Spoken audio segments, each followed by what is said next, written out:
wabarakatuh.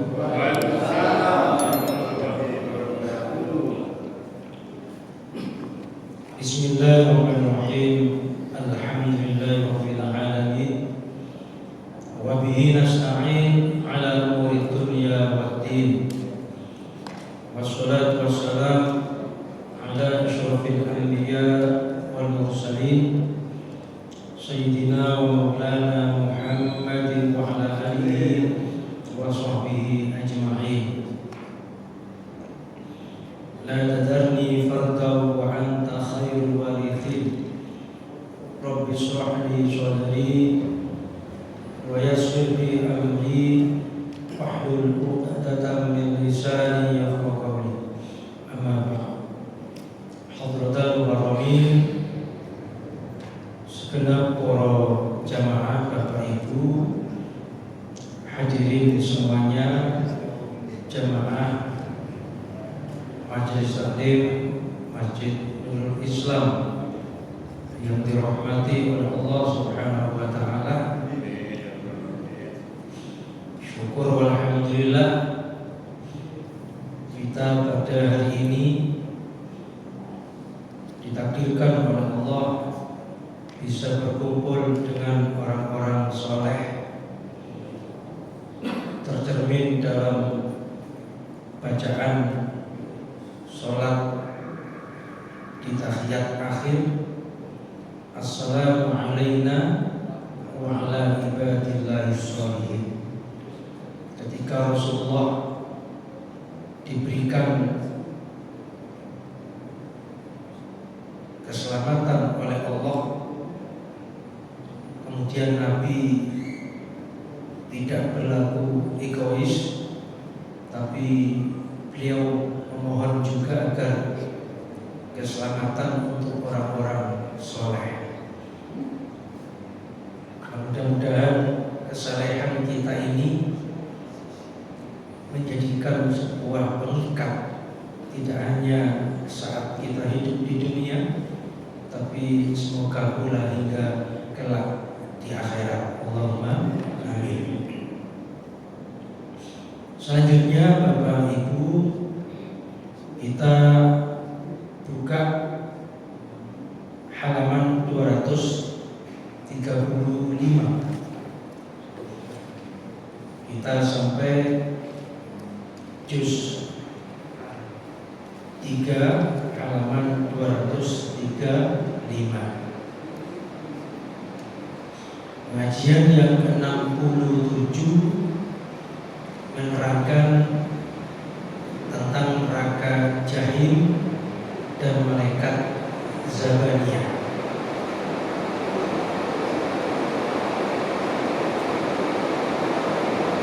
Surat At-Tahrim ayat 6. Surat At-Tahrim ayat 6. Sebut Bismillahirrahmanirrahim. Ya ayyuhalladzina amanu qu anfusakum wa ahlikum nara waquduha an-nas wal hijaratu 'alayha malaikatun ghiladun shidadun la ya'suna Allah ma amarahum wa yaf'aluna ma yu'marun. Ya ayyuhalladzina amanu, wahai orang-orang yang beriman, peliharalah, jagalah anfusakum, diri kalian, ahlikum, dan keluarga kalian, dari sisaan api neraka. Waquduhan nasu, dan kayu bakarnya itu adalah manusia.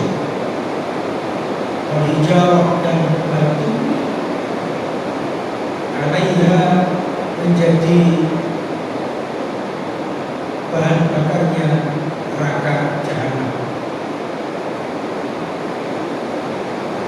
ada malaikat di neraka itu, ada menjaga malaikatnya.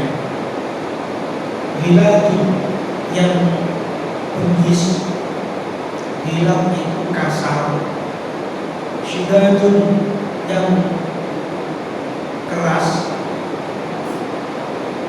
la ya'sunallaha yang tidak pernah berbuat maksiat kepada Allah, ma amaruhum menjalankan apa-apa yang diperintahkannya kepada mereka, wa yaf'aluna dan mengerjakan ma yu'marun apa-apa yang diperintahkan kepada mereka.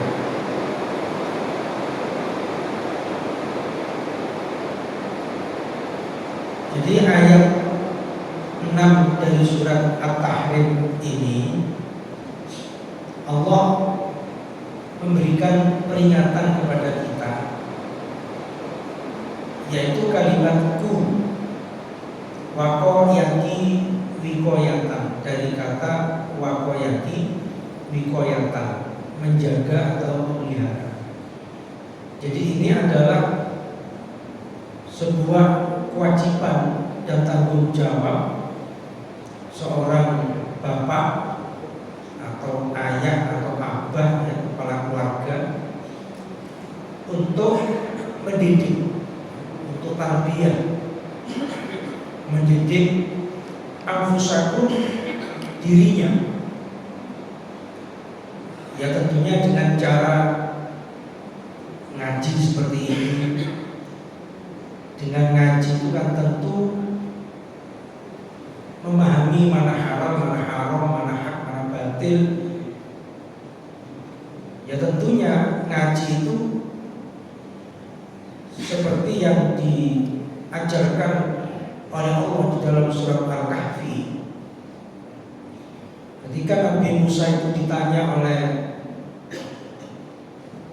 kaumnya Bani Israel, siapa yang orang yang paling alim, pinter di dunia ini? Saat itu ya memang Nabi Musa menjawabnya, saya. Jadi siapa yang paling alim? Ya saya. Maka kemudian Allah ini menegur Nabi Musa bahwa masih ada orang yang alim melebihi Nabi Musa. Karena penasaran, Nabi Musa bertanya, siapa, agar saya bisa belajar darinya. Maka kemudian diberi petunjuk, disuruh membawa ikan. Nanti kalau ikan itu melompat, ya di tempat itu keberadaan orang alim itu yang dikenal dengan Khidir. Khidir itu hijau, karena Nabi Khidir itu kalau menginjakkan kakinya di suatu tempat maka menjadi hijau, makanya dikenal dengan Master Green. Nah, ketika hendak belajar ke Nabi Khidir,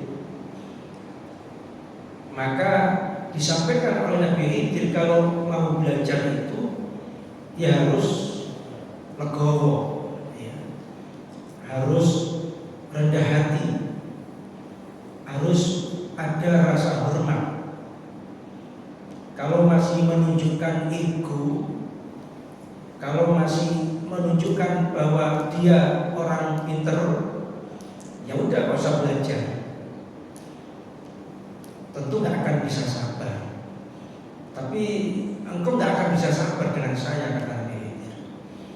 Nah, makanya kalau ingin belajar ngaji sebagaimana seperti sekarang, ya harus punya rasa hormat kepada ustadznya, atau punya rendah hati, ya.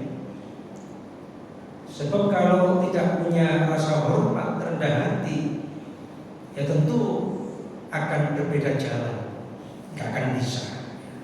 Walana maluna walakum amal lukum.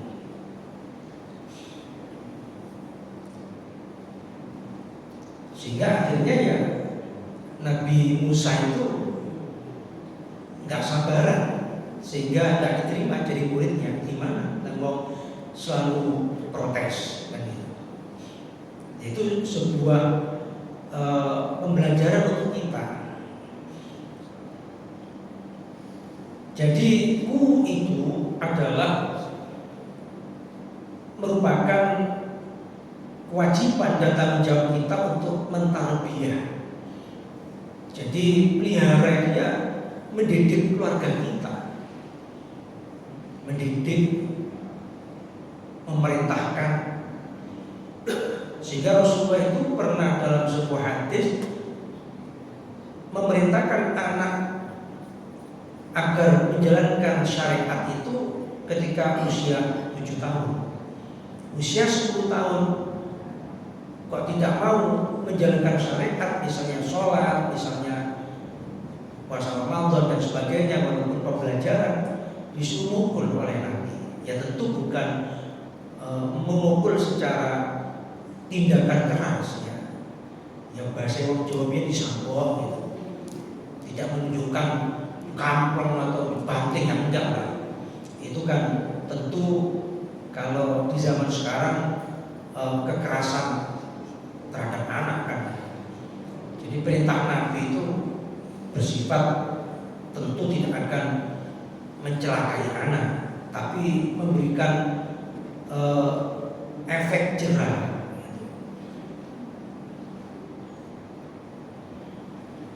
Makanya ketika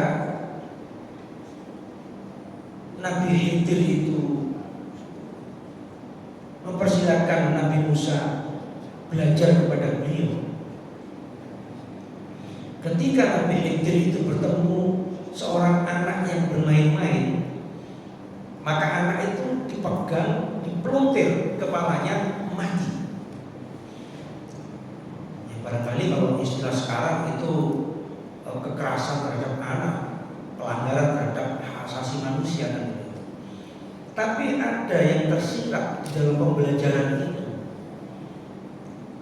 Ketika di akhir perjumpaan antara Nabi Khidir dengan Nabi Musa, disampaikan oleh Nabi Khidir kepada Nabi Musa, kenapa ada anak kecil kok saya bunuh? Karena anak ini kelak ketika dewasa besarnya nanti akan menyakiti kedua orang tuanya, merepotkan, menyulitkan. Mendingan sehabisi saja, kata Nabi Khidir.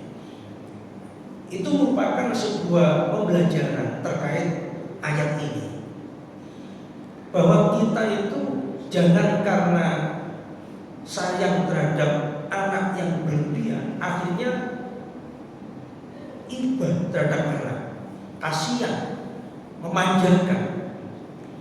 Makanya lebih baik sekalipun semenjak kecil, makanya benar orang-orang terdahulu lulus SD langsung dibuang ke pondok, daripada nanti dewasanya nggak ngerti agama, merepotkan orang tua juga kan. Makanya semenjak kecil saya saja ketemu orang tua itu hampir beberapa tahun. Sehabis mondok langsung dilempar ke pondok, sehabis lulus SD. Lulus pondok dilempar lagi belajar ke luar negeri. Pulang langsung dinikahkan. Lah, jangan ketemu orang tua. Makanya itu maksud Nabi Khidir itu. Nabi Khidir itu bermaksud pembelajaran terhadap kita, bukan kemudian dibunuh, itu enggak. Artinya walaupun kita tidak bertemu, tapi demi anak ini kelak tidak merepotkan agama, maka lebih utama anak ini diberi pendidikan yang lebih baik walaupun harus berjauhan dengan orang tua. Nah sekarang tidak, kadang dipondokkan juga tidak, disekolahkan di agama juga tidak. Lalu anak itu dimanjakan, diberikan HP, sedangkan HP itu tentu banyak positifnya, tapi tergantung siapa yang memegang. Kalau yang memegang anak-anak remaja dan sebagainya, banyak negatifnya daripada positifnya. Makanya hal yang demikian itu yang tidak dibenarkan, yang akan dimintai pertanggungjawaban kelak di akhirat. Kalimat itu. Makanya anak-anak sekarang itu kalau disuruh sholat kan aneh, disuruh tangi dewe itu aneh. Nggak ada semacam sebuah kesadaran nanti kalau subuh saya bangun sendiri sholat atau kaji obrak-obrak untuk tak dulu sebenarnya. Kadang ada anak yang digugah itu malah murang-muring. Makanya ini dikarenakan efek kita tidak mengikuti petunjuk Al-Quran. Al-Quran sudah memberikan gambaran.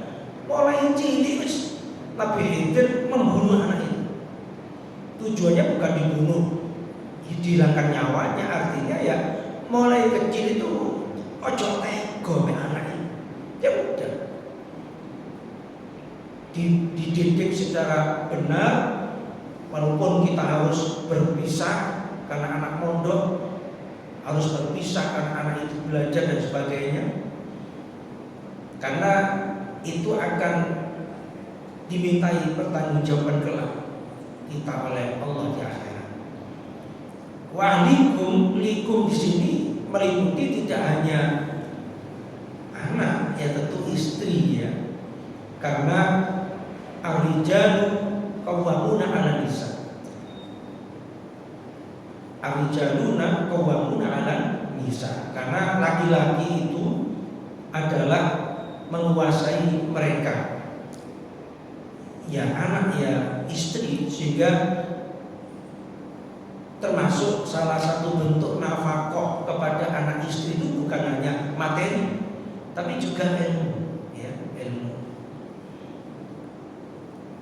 Nah, kalau memang nggak bisa memberikan pengajaran kepada mereka, ya dipanggilkan guru, ya mengajar di rumah dan sebagainya. Naron itu yang neraka. Asli artinya itu naron itu api. Di sini ayatnya menggunakan isim nakirah. Isim nakirah itu isim yang bersifat umum, bukan ma'rifat. Kalau isim ma'rifat itu yang menggunakan kekhususan. Misalnya api ya api. Nah, di neraka itu berarti nerakanya itu apinya berbagai macam. Jadi misalnya kalau saya bertanya di sekitar Masjid Nurul Islam ini, alamatnya Abah Jalil itu di mana? Maka akan ditunjukkan oleh satpam yang kenal. Oh sana, gang itu masuk. Lalu nanti kalau ada rumahnya pagar cat putih ya di situ. Coba kalau saya bertanya, Pak Satpam, saya tanya alamatnya orang laki-laki di situ mana ya? Laki-laki siapa Pak? Ya laki-laki itu banyak di sini Pak. Nah, di ayat ini Allah itu menggunakan api yang sifatnya umum. Jadi apinya berwarna-warni. Makanya jangan kalau lihat di api sendiri itu kan gak hanya merah, ada yang biru ya, ada yang hijau, kadang ada yang kekuningan gitu. Lah di neraka itu lebih berwarna-warni. Dan itu ketika kemarin di Amerika Los Angeles kebakaran itu azab itu. Kita bisa dengan melihat kasat mata, sekalipun tak langsung tapi dari televisi dan internet, begitu sekian hektar, lebih dari 40.000 hektar ya, sampai kerugian hari ini itu 4.000 triliun dan belum sampai tertangani, belum padam. Karena di Al-Quran itu ada sebuah ayat 140 tahun yang 1400 tahun yang lalu sudah dijelaskan di surat Al-Baqarah ini, ayat 266. Fa'asobaha i'sarun fihi narun fahtaraqat. Fa'asobaha, maka menimpa kebun-kebun mereka. I'sarun, angin, fihi, di dalam angin itu narun, ada apinya. Fahtaraqat, maka menghanguskan keseluruhannya. Lah itu kan seperti kemarin. Kalau hanya api saja nggak mungkin. Wong itu kurang lebih 100 kilometer. Ya, 100 kilometer ya, sini Malang itu amblas, terbakar semua. Kalau bukan yang membawa angin, berarti apa? Makanya itu namanya i'sarun fihi narun fahtaraqat. Di surat Al-Baqarah ayat 266 itu. Jadi angin yang di dalamnya mengandung api dan membakar keseluruhan yang dilewati. Jadi seperti di Los Angeles. Kita tidak sekedar membaca cerita dalam Al-Quran tentang bagaimana Allah menghancurkan kaum Sodom di Irak sana dulu, kaumnya Nabi Lut, atau kaum Samud, kaumnya Nabi Soleh dan lain sebagainya. Tapi sekarang itu kita sudah ditunjukkan oleh Allah bagaimana kebesaran Allah menghancurkan sebuah tempat yang begitu luas dengan sekejap mata. Bayangkan kalau 4.000 triliun dibagi nang Surabaya, sugi-sugi kabeh ya. Makanya itu bagi kita orang beriman untuk memotivasi lebih bertakwa kepada Allah. Lah di Al-Quran ini juga disebutkan bahwa ancaman orang yang tidak peduli terhadap pendidikan keluarganya narun fahtaraqat, api yang berbagai macam warna-warni yang akan menghancurkan mereka. Jadi makanya kesalehan itu bukan untuk kita semata, tapi kesalehan untuk kita, istri dan anak-anak kita.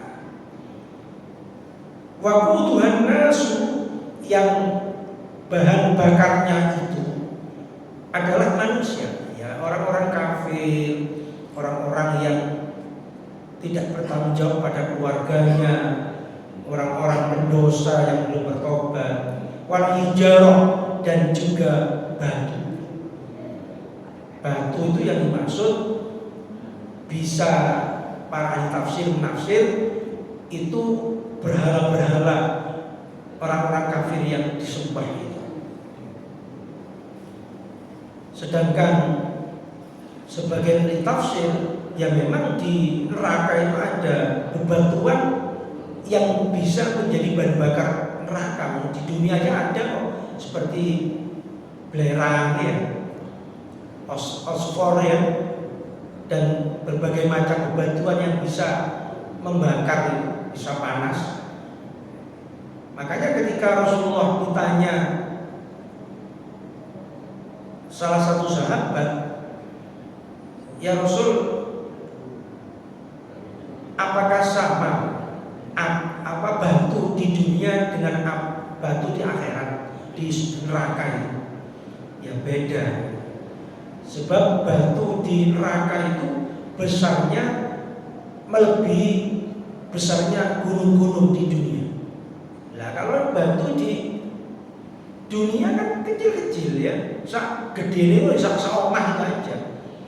Tapi batu di neraka itu besarnya melebihi besarnya gunung-gunung yang ada di dunia. Loh, yang tanya begini langsung bisa. Wah itu membara. Nah seperti kemarin, coba dengan lihat di internet ini, pohon palem itu terbakar begitu lebatnya ini. Nah bagaimana bisa pohon palem terbakar hebat? Ya karena tadi begitu kencangnya angin yang membawa api itu, sehingga semua yang dilewati ludes. Lah di neraka itu dijelaskan oleh Nabi, batunya itu besar-besarnya melebihi besarnya gunung-gunung yang ada di dunia. Nah itu diberno kepada orang-orang yang di dalam neraka itu. Apa sudah cukup kengerian itu? Belum. Alaiha malaikat. Di neraka itu ada malaikat ghiladun yang bengis, yang kasar, syidadun yang keras. Jadi malaikat-malaikat itu sudah dicabut rasa belas kasihannya. Jadi nggak ada malaikat yang berbelas kasih, nggak ada. Nggak mempan disogok, ya, nggak mempan dirayu. Ya memang malaikatnya itu diciptakan sedemikian rupa oleh Allah sehingga tidak punya rasa belas kasih sedikit pun dalam hatinya.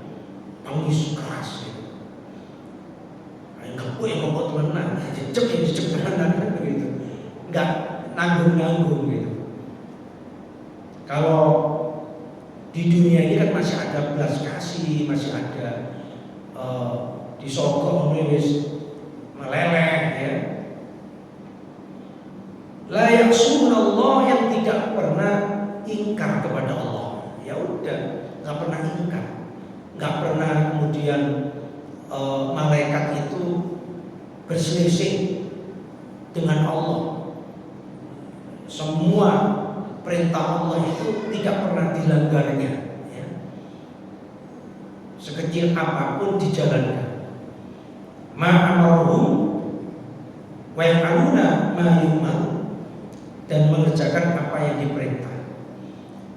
Nah itu ancaman yang ditujukan oleh Allah di ayat ini terhadap orang-orang yang tidak bertanggung jawab terhadap keluarganya memberikan pendidikannya atau tarbiyah. Makanya ada hadis yang dimana ketika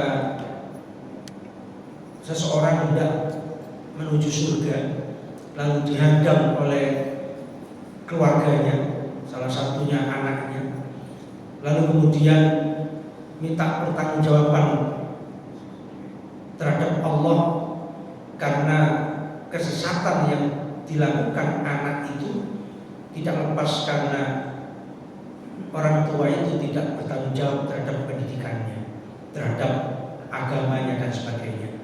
Artinya rusaknya anak ya nggak lepas, nggak luput dari orang tuanya.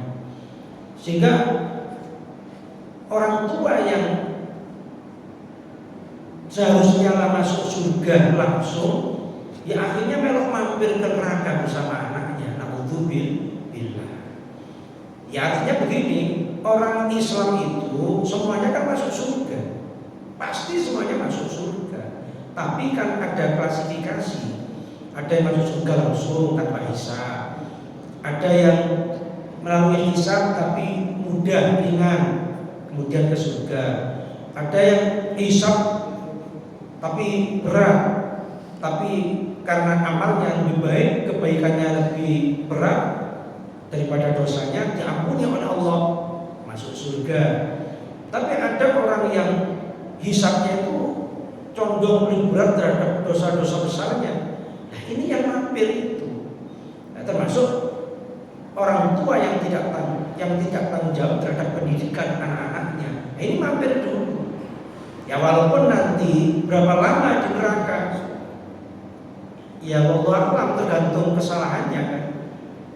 Baru kemudian nanti di neraka jahanam itu 0, 0, kosong dari orang-orang Islam. Sampai ada nanti ada golongan orang Islam yang terakhir dipanggil oleh Allah, si fulan ayo masuk surga. Sampai dia nggak percaya, bener tak ini saya dipanggil, seakan-akan Gusti Allah itu guyon gitu. Jadi artinya nanti neraka itu pun juga akan kosong dari orang Islam, karena neraka itu memang diperuntukkan untuk orang-orang syirik, orang kafir, selama-lamanya, abadan-abadan. Tapi bagi orang Islam hanyalah hukuman. Nah, tapi walaupun hukuman, Nabi pernah menjelaskan ketika ditanya sahabat, ya Rasul, siksaan yang paling ringan di neraka itu gambarannya bagaimana? Kata Rasulullah, seseorang yang bersandal api neraka itu seluruh tubuhnya itu hancur, otaknya umok, tubuhnya hancur. Itu hanya bersandal saja. Dan dia dikum, dan dia didelekno atau dibakar secara keseluruhan. Hanya memakai sandal neraka itu sudah mengalami sebuah kehancuran, apalagi disiksa secara keseluruhan. Jadi ya naudzubillah lah kalau kemudian meremehkan, gak apa-apa walaupun mampir loh, dikiranya gak berat apa. Apalagi ka'alfi sanatin mimma ta'udun, waktu akhirat sehari itu perbandingannya 1000 tahun di dunia ini. Sehari 1000 tahun, bayangkan. Nah, kalau setahun di sana, berapa lama perbandingannya di dunia ini? Makanya sebenarnya kita hidup di dunia ini singkat, singkat, sangat-sangat singkat, 1000 tahun. Nah, kita cuma 70 tahun. Berarti nggak sampai sehari, setengah hari itu nggak sampai, seperempat hari itu nggak sampai kita. Makanya waktu singkat ini hendaknya jangan sampai kemudian kita sia-siakan. Makanya apalagi ini bulan Rajab ya. Bulan Rajab itu dari kata tarjib. Tarjib itu artinya agung. Bulan yang diagungkan oleh Allah. Bulan yang dimuliakan itu ada 4: Rajab, Muharram, Dzulqa'dah, Dzulhijjah. Kalau Sya'ban itu bulan diangkatnya amal, rapotan kita manusia tahunan. Kalau Ramadan itu ya bulan pengampunan, turunnya Al-Quran. Nah, yang dimuliakan oleh Allah itu 4, diantaranya Rajab ini. Sehingga disunahkannya kita berpuasa. Sehingga para ulama itu ijma mengatakan bahwa puasa di bulan Rajab karena bulan yang dimuliakan oleh Allah hukumnya sunnah. Apakah sehari, apa 2 hari? Yang makruh itu kalau mengkhususkan puasa Rajab sebulan penuh, nah itu makruh. Makanya berpuasa sehari, kemudian sehari tidak, sehari puasa atau 2 hari puasa sehari tidak, berselang 2 hari puasa lagi, 2 hari tidak, itu sebagai mana yang dituntutkan oleh Rasulullah. Jadi bukan terus bulan tidak, tapi berpuasa 2 hari 3 hari, kemudian mokel, kemudian berbuka, kemudian 3 hari lagi puasa, dan begitu seterusnya. Itu hukumnya sunnah. Jadi puasa Rajab sebagai perwujudan syukur kita di bulan Rajab ini. Lalu menegakkan sholat ya, karena turunnya perintah sholat 5 waktu kan berbarengan dengan Isra Mi'raj, itu kan di bulan Rajab ini. Jadi menegakkan sholat kita secara benar, waktunya ya, tumaninahnya, khusyuknya, jamaahnya, ditambah sunnah qobliyah ba'diyahnya, dan begitu seterusnya. Memperbanyak baca sholawat, memperbanyak membaca Al-Quran. Lah, keluarga kita dorong juga untuk melakukan kebaikan-kebaikan sebagaimana yang kita lakukan. Nah, itu termasuk bentuk ku anfusakum ya. Karena kalau keluarga itu misal ini ya, ada anak saja gak sholat, itu bagaikan memelihara anjing kita. Malaikat itu gak akan masuk ke rumah kita. Nah, malaikat kan gak mau masuk masuk kalau ada anjing di rumah kita. Malaikat rahmat maksudnya, bukan malaikat Israel. Kalau malaikat Israel tidak peduli. Malaikat rahmat yang membawa rahmat itu tidak akan mau masuk rumah kita, karena di situ ada anjing, ada patung. Nah, salah satunya ada keluarganya yang sholat, ada keluarga yang tidak mau sholat. Anaknya gak sembahyang di mana, malaikat enggan masuk rumah kita.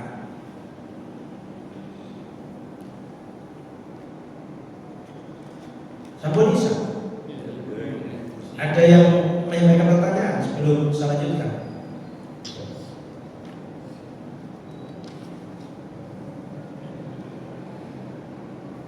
Betul itu? Kalau tidak ya mari kita lanjutkan.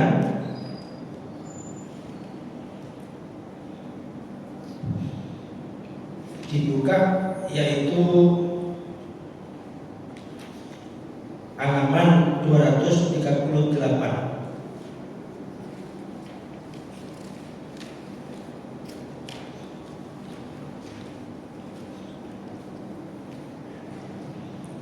Yauma yuhma 'alaiha fi nari jahannam fatuqwa biha jibahuhum. Yauma, di hari, maksudnya saat di neraka. Yuhma, mereka dibakar, 'alaiha, di dalamnya, fi nari jahannam, di api neraka jahanam. Fatuqwa, maka disetrika, biha, dengan hartanya, jibahu, punggung mereka. Ada yang mengartikan jibahu itu dahi-dahi mereka. Yauma yuhma 'alaiha fi nari jahannam fatuqwa biha jibahu. Jadi kelak di akhirat itu nanti di neraka, orang-orang yang tidak mengeluarkan zakatnya, lalu hartanya itu oleh Allah dijadikan setrika untuk menyiksa pemiliknya. Itu bukan berarti hartanya juga disiksa. Ya sama dengan ayat di awal tadi itu. Waquduhan nas wal hijarah 'alaiha malaika.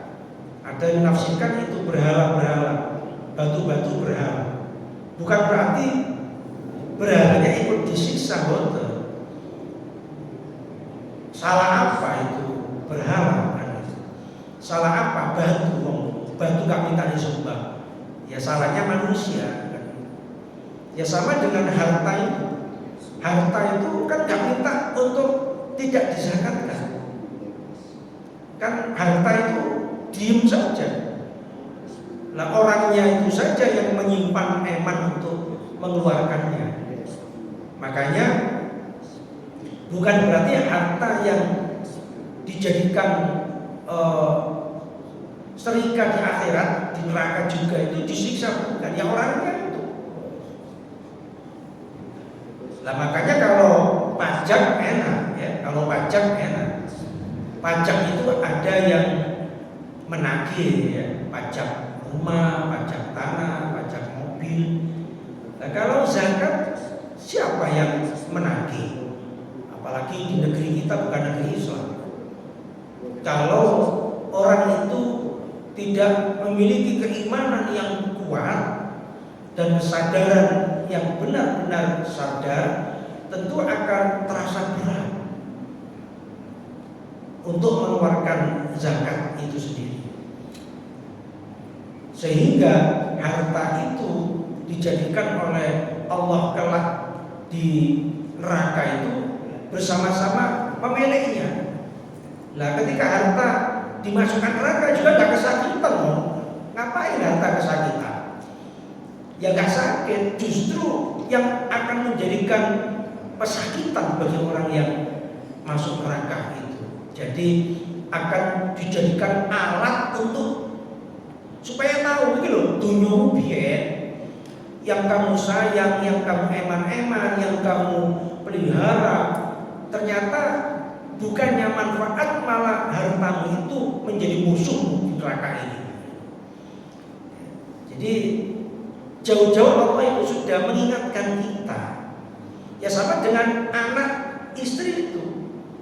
Ketika nanti andai kata sama-sama dimasukkan neraka gara-gara tidak mau mendidik anak-anaknya, maka ini loh anakmu itu yang dulu kau manja, yang kau sayang, kau eman, ternyata menjadi musuhmu di neraka ini. Makanya demikian pula sama dengan terhadap keluarga kita, harta itu juga bumerang bagi kita. Allah menitipkan kepada kita, tapi kemudian kita tidak mau mengeluarkan sebagian kewajiban kita yang harus kita keluarkan, maka harta itu juga nanti sama-sama dimasukkan neraka. Tapi hartanya nggak kesakitan, justru pembelajaran bagi manusia bahwa yang dulu disayang-sayang, ternyata ikut menyiksa pemiliknya. Jadi itu sudah diingatkan jauh-jauh oleh Allah di Al-Quran. Ingat, hartamu itu jadi setrika bening. Kadang orang itu gak bergeming, dia eman-eman. Makanya dalam Islam itu kan sepertiga untuk anak istri, sepertiga untuk dimakan, ya beli ini beli itu, belanja dan sebagainya, sepertiga untuk diri kita sendiri. Jadi kalau misalnya punya uang 1 juta, ya 350 untuk keluarga, 350 untuk ya operasional, 350 untuk sedekahnya.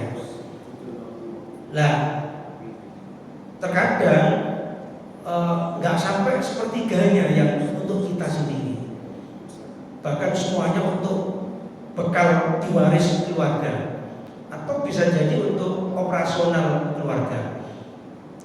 Nah, makanya itu lalu kemudian diingatkan oleh Allah, hati-hati, kelak hartamu itu sendiri yang akan menyiksamu kelak di neraka. Jadi ya sama dengan ayat itu tadi, bahwa anak istri itu juga bisa akan menjadi pembawa sial engkau kelak bisa masuk neraka. Makanya harus benar-benar baik mendidik mereka. Demikian pula harta harus benar-benar baik untuk mengoptimalkan zakatnya dan sedekahnya. Saya kira demikian. Mudah-mudahan momentum bulan Rajab ini kita senantiasa meningkatkan amal soleh dan kebaikan kita, karena kalau sudah menyebut Rajab berarti sebentar lagi Sya'ban, sebentar lagi Ramadan, sehingga doa kita selalu ittiba pada Rasulullah, Allahumma barik lana fi Rajab wa Sya'ban wa balighna Ramadan. Berkahi Allah, kami di bulan Rajab ini, di bulan Sya'ban, panjangkan umur kami hingga bisa menjalani ibadah kelak puasa Ramadan dan yang lainnya di bulan Ramadan. Makanya Syekh Abdul Qadir Jilani itu punya semacam ijtihad bahwa Rajab itu rahmatullah, judullah, dan birullah. Jadi Allah melimpahkan begitu banyak limpahan yang tak terhingga, karunia rahmatnya, karunia berupa pemberian kebaikannya dan kemuliaannya kepada hamba-hambanya yang mau berbuat kebaikan amal soleh di bulan Rajab ini. Semoga kita bisa menjalankan bersama-sama. Amin ya rabbal alamin. Demikian, kurang lebihnya mohon maaf. Mari kita tutup dengan doa majelis. Subhanallahumma bihamdika, asyhadu an la ilaha illa anta, astaghfiruka wa atubu ilaik. Assalamualaikum warahmatullahi wabarakatuh.